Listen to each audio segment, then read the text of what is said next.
SSC 2025 রেজাল্টে 6 লাখের বেশি শিক্ষার্থী ফেল করেছে। আপনি কি তাদের মধ্যে একজন? তাহলে এই ভিডিওটা আপনার জন্য। এই ভিডিওতে জানাবো আপনি এখন কি করতে পারেন, বোর্ড চ্যালেঞ্জ করা উচিত কিনা এবং এর বিকল্প কি রয়েছে। পার্ট 1 এ জানাবো বোর্ড চ্যালেঞ্জ কি, পার্ট 2 তে রয়েছে চ্যালেঞ্জ করলেও রেজাল্ট বদলাবে কিনা, পার্ট 3 তে রয়েছে বিকল্প পদ্ধতি কি, অর্থাৎ বোর্ড চ্যালেঞ্জ করা ছাড়া বিকল্প পদ্ধতি কি। পার্ট 1 বোর্ড চ্যালেঞ্জ কি। বোর্ড চ্যালেঞ্জ কি আপনারা সবাই জানেন, সেটা নতুন করে বলার কিছু নাই। তবে ছোট করে বলি, বোর্ড চ্যালেঞ্জ হলো রেজাল্টে ভুল থাকলে সেটা ঠিক করার সুযোগ, অর্থাৎ পরীক্ষার খাতার পুনর্নিরীক্ষণ চেয়ে বোর্ডে আবেদন করা। এতে বোর্ড আবার সেই বিষয়ের খাতা চেক করে। বোর্ড চ্যালেঞ্জ কোন বিষয়ে করা যায়? উত্তর, বোর্ড চ্যালেঞ্জ আপনি যে কোনো বিষয়ে করতে পারেন। আপনি যে বিষয়ে ফেল করছেন ওই বিষয়ে করতে পারেন, বা যে বিষয়ে আপনার মার্ক কম এসেছে ওই বিষয়ে করতে পারেন। কিভাবে আবেদন করতে হয়? আবেদনটা টেলিটক সিমের মাধ্যমে করতে হয়। প্রতি বিষয়ে কত টাকা লাগে? প্রতি বিষয়ে আবেদন করতে 150 টাকা নিয়ে থাকে। প্রতি বিষয় বলতে আমি প্রতি পত্রের জন্য বুঝাচ্ছি। মনে করেন আপনি ইংরেজি প্রথমে ফেল করছেন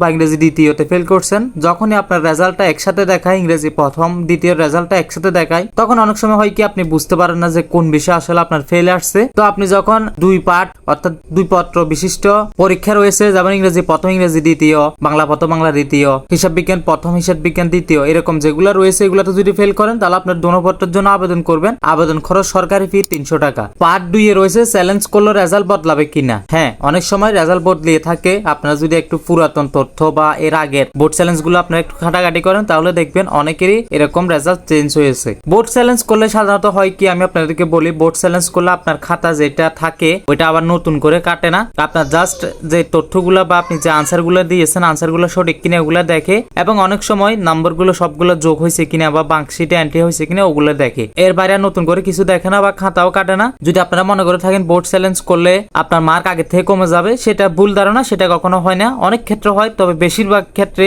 আপনার যদি মার্ক বেশি না হয় তাহলে মার্ক যেরকম আছে এরকম থাকে, আর বেশি হলে বেশি হয়, কিন্তু কখনো কম হয় না। কখন বোর্ড চ্যালেঞ্জ না করাই ভালো? আপনি মনে করেন ইংরেজিতে ফেল করছেন, আপনার মনে হচ্ছে 100% যে ঠিক আছে আমি এই সাবজেক্টে ফেল করছি কারণ আমি এই বিষয়ে তত ভালো আনসার করতে পারি নাই, এবং কি অনেকে রয়েছেন আমি এই সাবজেক্টে 80 পেয়েছি, আমি 90 পাওয়ার কথা, কিন্তু না, আপনি মনে করেন ঠিক আছে আমি 80 পাওয়ার যোগ্য কারণ আমি 90 আনসার করি নাই, তাহলে আপনাদের বোর্ড চ্যালেঞ্জ না করাই ভালো। আর অনেকে মনে করেন না আমি 80 পেয়েছি কেন, আমি 90 পাইতে হবে, আমার পুরো কনফিডেন্স 100তে 100, তাহলে তারা বোর্ড চ্যালেঞ্জ করতে পারে। বোর্ড চ্যালেঞ্জ ছাড়া এর বিকল্প কি?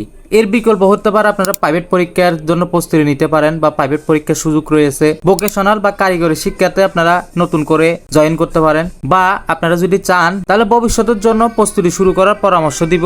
মানসিকভাবে শক্ত থাকার চেষ্টা করুন। মনে রাখবেন, ফেল করা মানে জীবন শেষ না, সময় এখন ঘুরে দাঁড়ানোর। বোর্ড চ্যালেঞ্জ করবেন কিনা সেটা বুঝে সিদ্ধান্ত নিন। যদি চান কমেন্টে আপনার বিষয় লিখুন, আমি সাহায্য করবো ইনশাল্লাহ। আজকের ভিডিও এই পর্যন্ত।